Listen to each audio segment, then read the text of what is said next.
Welcome to Defense Briefing. The content of the briefing includes China's military stresses war on Graft as defense purge widens. In Haley's home state, some Republicans point fingers inward on race, history. Santa Fe businessman, music, theater figure charged with securities fraud. China restores coal tariffs in threat to Russian exporters. The war in Gaza is changing, but the end is not yet in sight. China's military stresses war on Graft as defense purge widens. Bloomberg. China's military has reiterated its commitment to cracking down on corruption in 2024. The People's Liberation Army, PLA, daily mentioned corruption 3 times in its New Year's Day editorial, more than in any other year since President Xi Jinping began his anti-graft campaign in 2012. The PLA stated that it will continue its efforts to fight corruption and has already made progress in cleaning up key industries and fields. The statement comes as the defense sector has experienced a number of personnel changes and senior military figures have been ousted in recent weeks. In Haley's home state, some Republicans point fingers inward on race, history. Washington Post. The Republican Party is struggling to appeal to minority voters due to a lack of a clear message on race, according to a group of Republican men from South Carolina. They gathered at Zen Asian Fusion restaurant to discuss the issue, following Nikki Haley's recent omission of slavery during a discussion on the causes of the Civil War. The men felt the party should move forward and not be bogged down by the past, but acknowledged that Democrats have been more successful in discussing issues of race.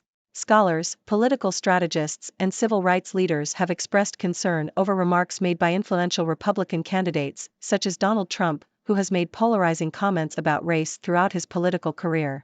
Some recent polls have shown Trump making inroads with black voters, leading to Democratic concerns.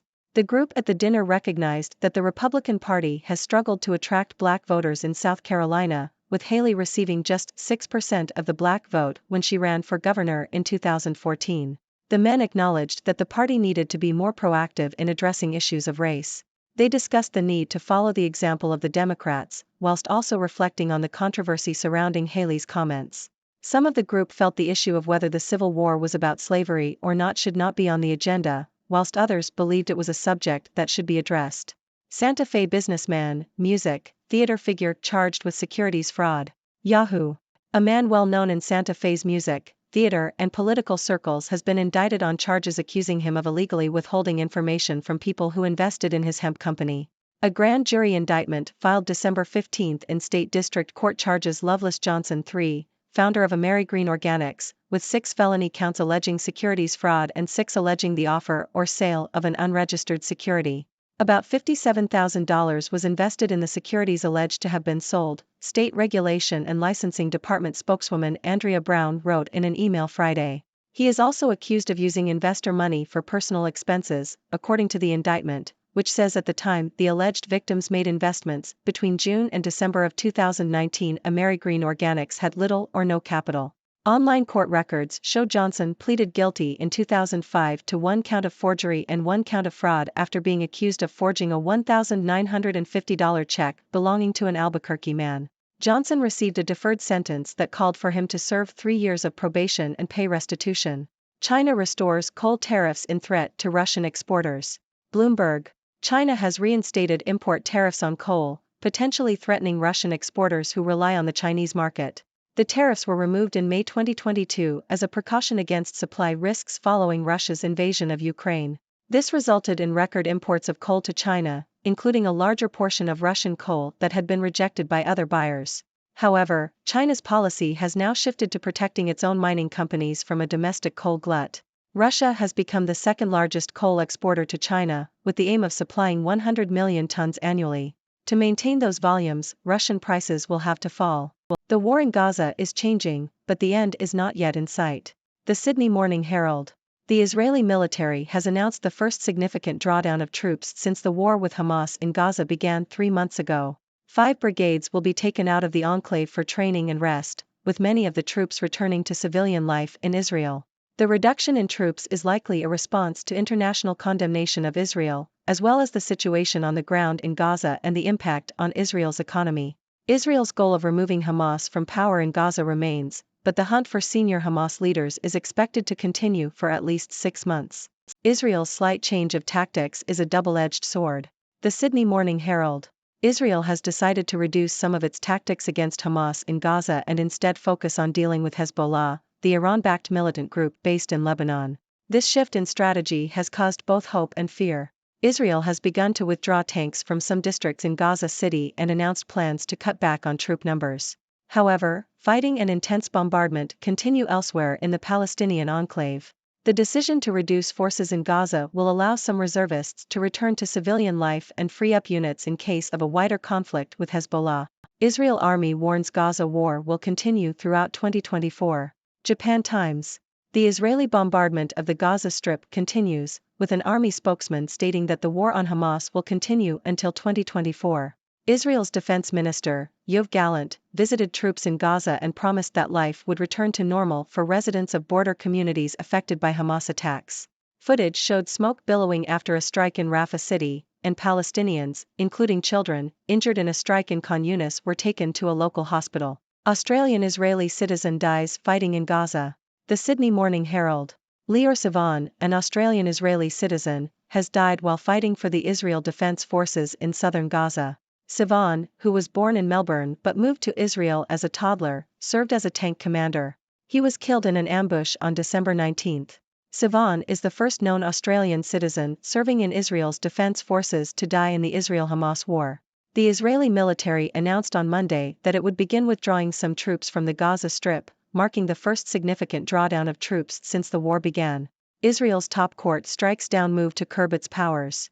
New York Times. Israel's Supreme Court has struck down a law limiting its powers after a ruling of 8-7. The law, which was passed by the country's parliament in July, banned judges from using a specific legal standard to overrule decisions made by government ministers. The ruling is likely to throw Israel's national emergency government, which has been formed to deal with the conflict with Hamas, into disarray. Israel has been under rocket fire from Iranian-backed militants along its northern border, and is seeking to project an image of strength to its enemies. However, the country's closest allies have expressed concern about the large number of civilian deaths in Gaza. The ruling has been denounced by Prime Minister Benjamin Netanyahu's allies, who accused the court of sowing divisiveness at a time when the nation is in danger. U.S. pushed Dutch maker of chip equipment to block Chinese sales before deadline. Bloomberg. ASML, a Dutch manufacturer of high-end chip-making equipment, halted shipments of some machines to China at the request of the U.S. government weeks before export bans on the technology were imposed.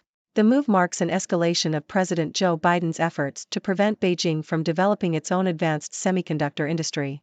The U.S. and its allies have been blocking access to imported technology in a bid to thwart China's ambitions in the sector. ASML's equipment was used by Huawei to create a smartphone that rivaled Apple's iPhone.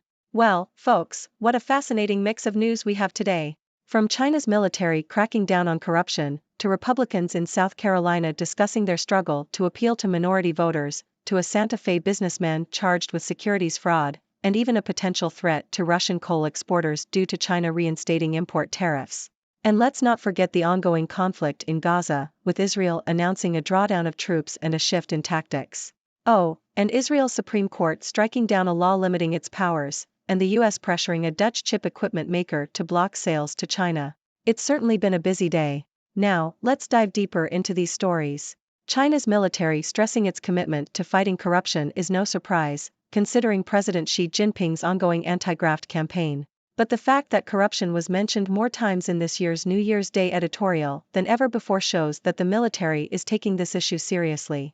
It's a positive sign that progress has been made in cleaning up key industries and fields. Moving on to the Republican Party's struggle with appealing to minority voters, it's clear that they have some work to do. The recent omission of slavery during a discussion on the causes of the Civil War by Nikki Haley, a prominent Republican figure, has highlighted the party's lack of a clear message on race.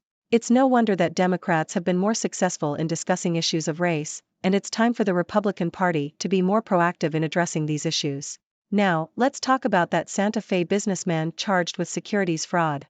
It's always disheartening to hear about individuals taking advantage of others for personal gain. It's important for investors to do their due diligence and be cautious when investing their hard-earned money. Hopefully, justice will be served in this case. And what about China reinstating import tariffs on coal? This move could potentially threaten Russian exporters who rely on the Chinese market. It's interesting to see China shifting its policy to protect its own mining companies from a domestic coal glut. This could have an impact on Russia's coal exports to China, as they may have to lower their prices to maintain their volumes. Shifting our focus to the ongoing conflict in Gaza, Israel's announcement of a drawdown of troops is a significant development. International condemnation and the impact on Israel's economy may be contributing factors to this decision. However, Israel's goal of removing Hamas from power in Gaza remains, and the hunt for senior Hamas leaders is expected to continue. It's a complex situation with no end in sight. Lastly, we have Israel's Supreme Court striking down a law limiting its powers. This ruling has caused some controversy, with accusations of sowing divisiveness at a time when the nation is in danger. It will be interesting to see how this ruling affects Israel's national emergency government and its efforts to deal with the conflict with Hamas. Well, that's all we have for today, folks. It's been quite a roller coaster of news, but that's what keeps things interesting, right? Remember, your thoughts and opinions are always welcome here. So, what do you make of today's stories? Let's hear your thoughts. Thank you for tuning in. The content above showcases the latest briefing reports and analytical synopses, thoughtfully curated by the 6Do team. These insights stem from a wide array of reputable media outlets, think tanks, government sources, and specialized experts worldwide. We encourage you to explore these sources for a comprehensive perspective. Keep in mind that while the content may not always align with the official standpoint of 6Do Brief, it's not meant to be taken as absolute directives for decision-making. Comprising seasoned media professionals, learned scholars, and accomplished scientists, the 6Do team embodies a trailblazing, fully independent media entity. To customize 6Do Brief to meet your professional needs, you have the option to subscribe to a diverse array of briefings on our website, 6dobrief.com. Regardless of your location, you can conveniently receive 6Do Brief via email.